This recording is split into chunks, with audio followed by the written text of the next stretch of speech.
여러분 안녕하십니까? G본 뉴스에서는 지난달 강릉에서 발생한 수소탱크 폭발 사고의 원인으로 산소 유입 가능성이 높다는 보도 해드렸는데요.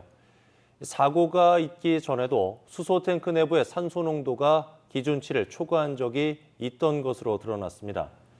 당시 가스안전공사로부터 안전 강화 권고가 있었는데 개선은 전혀 이루어지지 않았습니다. 또 정부의 연구 과제로 진행됐던 이번 사업이 시간에 쫓기듯 매우 급하게 진행됐던 것으로 드러나면서 예견된 인재였다는 지적도 나오고 있습니다. 최경식 기자의 단독 보도입니다. 지난달 강릉에서 폭발한 수소탱크는 사고 이전부터 위험 징후가 있었던 것으로 드러났습니다.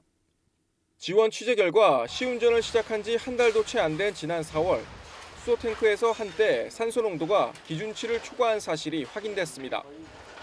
보통 수소탱크 안에 산소 농도가 2%를 초과하면 폭발의 위험이 높아져 가동을 일시 중단해야 하는데 당시 산소의 농도가 3%가량 검출된 겁니다.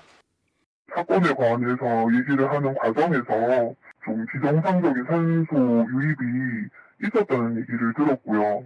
수치로는 3% 정도까지 유입이 되고 있었다라는 얘기를 들었습니다.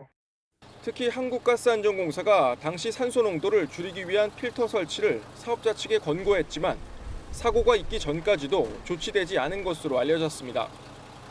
8명의 사상자를 낸 이번 사고가 인재일 가능성이 높다고 보는 이유입니다. 정부의 연구 개발 과제로 진행됐던 이번 사업이 시간에 쫓기듯 매우 급하게 추진된 사실도 드러났습니다. 당초 정해진 사업 기한을 맞추지 못해 두 차례에 걸쳐 6개월이나 기한이 연장됐는데도 사업 종료 직전에야 시운전이 진행됐다는 얘기입니다. 사업 종료 직전 5일 전까지도 수소 제조가 시작되지 못했던 것으로 보입니다. 목표 시간 1000시간을 채우지 못하는 등 사업 자체가 매우 조급하고 부실하게 진행되었던 것으로 판단됩니다. 또 부지를 제공한 강원 테크노파크 측은 산업단지 내 입주 기업들에게조차 수소탱크 설치 사실을 사전에 알리지도 않았던 것으로 확인됐습니다.